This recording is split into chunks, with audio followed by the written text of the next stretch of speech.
So let's start with, how do you recommend people choose what to work on and where to invest their time, and what is just sort of a random idea they have versus a thing that they really need to bring to life? That is such a great question, Josh. Well, first of all, there are two questions that I always recommend people ask when they're trying to decide about their next project. Why me? Why now? Why me? Why now? You can ask those two questions over and over and over again for the rest of your life. Why me? Not in that whiny way of like, why me? Right, Why right, me? right. Why not you? But the why me of like, basically you have limited time. You should really be working on the projects that are specifically, whether you believe in it in a spiritual way or just an efficiency way, you're meant to do, that you're best for, that no one else can do, that aren't random. All these are all ways to describe why me. And that might be everything from what medium. Sometimes people are just still figuring out, do I want to write a script? Do I want to do stand up? Do I want to do storytelling? Do I want to do a memoir? Should it be a memoir or a one person show? So part of me, looking at why me is being very self aware of who you are. So that's a deep dive. That's a lifelong process. That seems easy. Yeah. Yeah, And, it I guess does. the reason it's good to work with somebody, I know you work with people also. I've had it described as like, you're inside a jar and you can't see the label and somebody else is on the outside. You're so close to the label. Your nose is right on the label, but it's the wrong side. It just takes, Yeah. so there's that. And somebody asking you the questions and pushing you to do the work. It has to do with knowing your own temperament, of knowing of your skills, of your, let's call them weaknesses. But, people sometimes overlook their greatest assets. You're just easy and good with people, and yet you've decided to work alone on a novel that will take 12 years. That's probably not a great choice for you. Right, right. Can drive yourself crazy.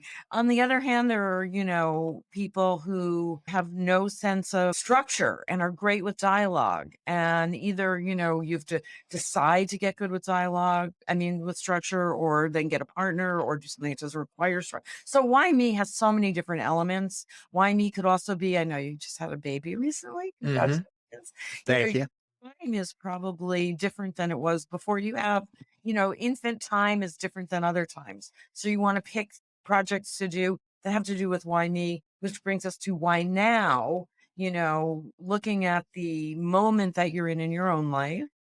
And even bigger than that, looking at the moment that we're in collectively. How is this project going to land out in the world? Is there an audience for it? Is there a hunger for it?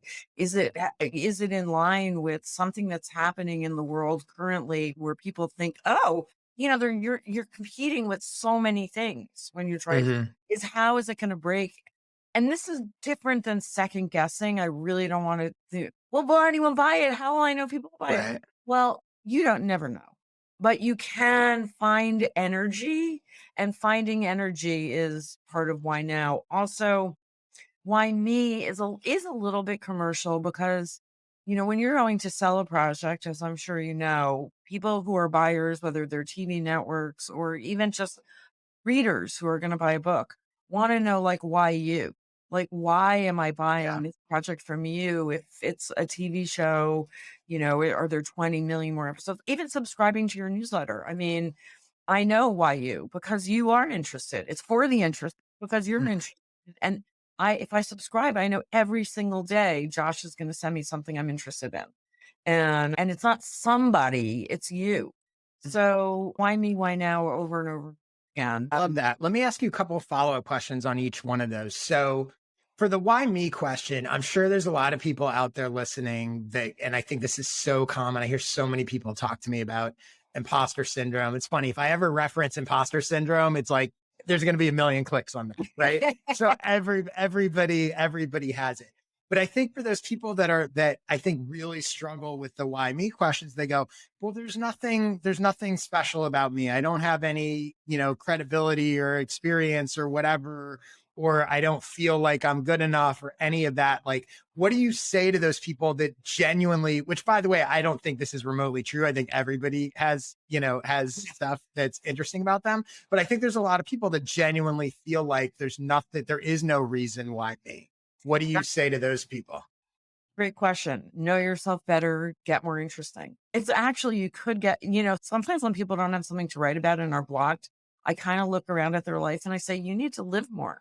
You honestly live more. But say that isn't true. Say that isn't the case. Sometimes it really does help to talk to someone else. I mean, there is only a certain amount that you can self diagnose. That's why there are coaches. It's why you have best friends. It's why you have mentors. It's why you have community. And I think especially writer types and, people who sometimes you get in a little bubble and you can't see yourself. So this is a great time to connect. Connection is a super important part of it. And it may be such a small thing. That's why you might, why me? I've got nothing. I have this all the time. And then suddenly you're talking to them and they're like, I have the, why me? Oh, sorry, I have to go because my screwdriver collection person, it's what? Oh, well, it's just this screwdriver collection. I don't know why I came up with that example, but it's like some weird little niche that, let's hear about that. So I think also sometimes paying along those lines, paying attention to what questions people ask you, what they want to know your opinion on. Like there's something to your point, right?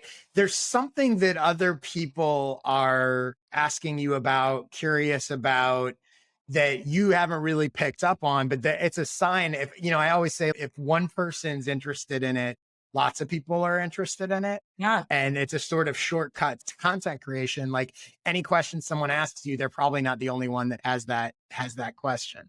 I mean, that's a great point. And, love the question is a great way to find your way in. I mean, people are asking you questions, love that question and love your own curiosity in a way, creativity, the word, people think it means to make something, but it actually means to grow. It comes from a word meaning to grow.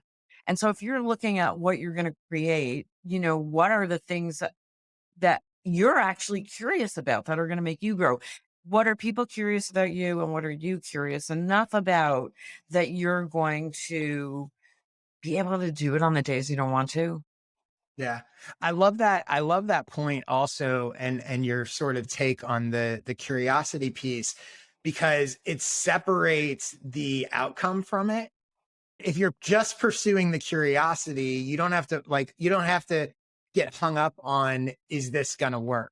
Right? Yep. Like it works if you're curious and you learn more, or spend time doing it or whatever. That means it's quote unquote work. And I think that's a lot of times where people block themselves, is they go, yeah, I'm curious about this thing, but I don't think anyone else is, or no one's going to care, or that That's kind of the thing. second guessing thing, Yeah. the passion is so important, that passion, curiosity, because also in the course of your creative life, you are going to make stuff that nobody wants. I mean, it happens to Right. the most successful people. Make stuff that, and then the script is sitting in the drawer, or you made the pilot and it didn't go. It always happens. But if you were truly curious about it, you learned about it and it led you to the next thing. Robert Altman, when he got his Lifetime Oscar, in his speech, he said the greatest thing. He said, it's all one movie. It's all one. Mm. And that is one way to start seeing it so that you don't feel like this particular project failed or succeeded, but the whole thing, to start to see the arc of your career or your creative life, um, you know, like that. I love that. That Robert Altman story is probably going to wind up in my newsletter. So thank you. Thank you for that. Very excited about that. Great.